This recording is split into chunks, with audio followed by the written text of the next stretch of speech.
Once upon a time, there lived a poor carpenter named Geppetto. He was a master craftsman and made many beautiful things out of wood. He made furniture and ornaments and intricate wooden toys for children. He loved children, but had never found a wife, so didn't have a family of his own. He worked for many days on a life-size wooden puppet of a little boy to keep him company. Geppetto often wished for his puppet to come to life. He would look up at the stars and say, "I want to be a father. I would give anything for my little puppet boy to become real." That night, a fairy was listening to Geppetto and his prayers.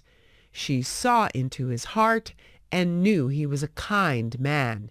She waved her magic wand, and when he woke up in the morning, Geppetto was astonished to see the wooden boy dancing around his workshop.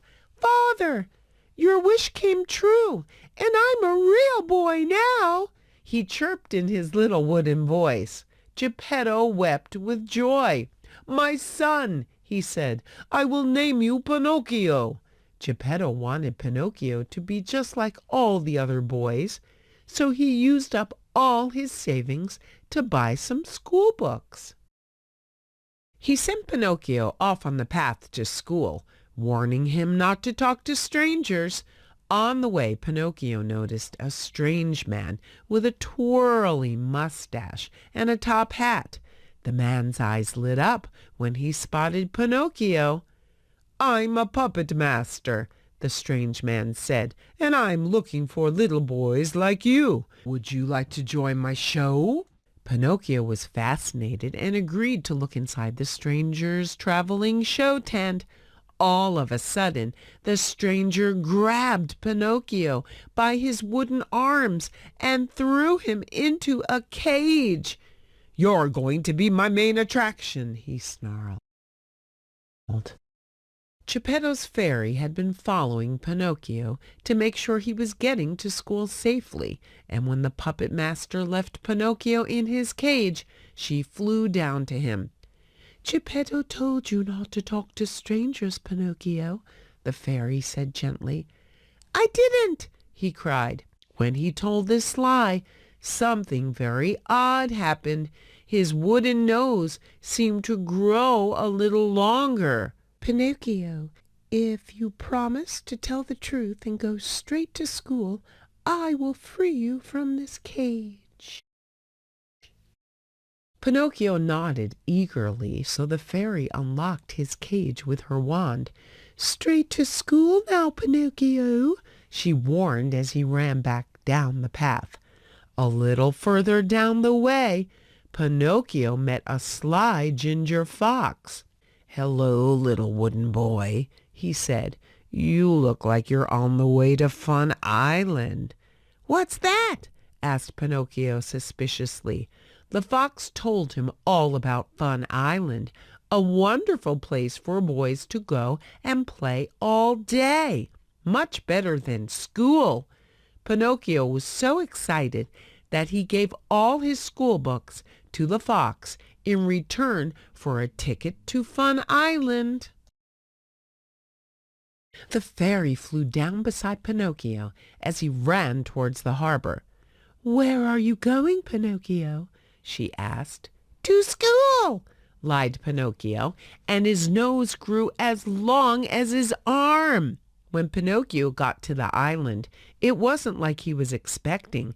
As soon as they got off the boat, all of the little boys were locked in chains and put to work, chopping wood and carrying it. Nasty men whipped them as they worked, telling them to try harder. "If you don't work hard enough, we will turn you into donkeys to pull our carts," they threatened. Geppetto's fairy flew down to Pinocchio a third time. "Why are you crying, Pinocchio?" she asked. Pinocchio sobbed harder and apologized for lying. "I would give anything to leave this island and find my father again," he wept. "I promise not to talk to strangers or tell lies any more." The fairy took pity on the little boy. She waved her wand. His nose shortened and his shackles fell off. "Run back towards the shoreline, Pinocchio, and swim," she urged. Pinocchio swam and swam towards the mainland. He saw a boat coming towards him. It was Geppetto, come to search for him. Pinocchio screamed as a huge whale appeared behind his father and swallowed his boat right up. Pinocchio splashed towards the whale to save his father, but the whale opened his mouth wide, and Pinocchio was pulled right in. Inside the whale, it was dark, wet, and slimy. Pinocchio swam deep into its belly, where he found Geppetto floating amongst the boat wreckage. Geppetto and Pinocchio made a small fire from the wreckage of the boat so they could stay warm inside the whale.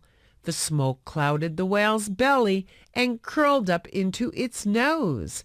The whale gave a terrific sneeze. Pinocchio and Geppetto were propelled right out of the whale's stomach and back to the beach of the mainland.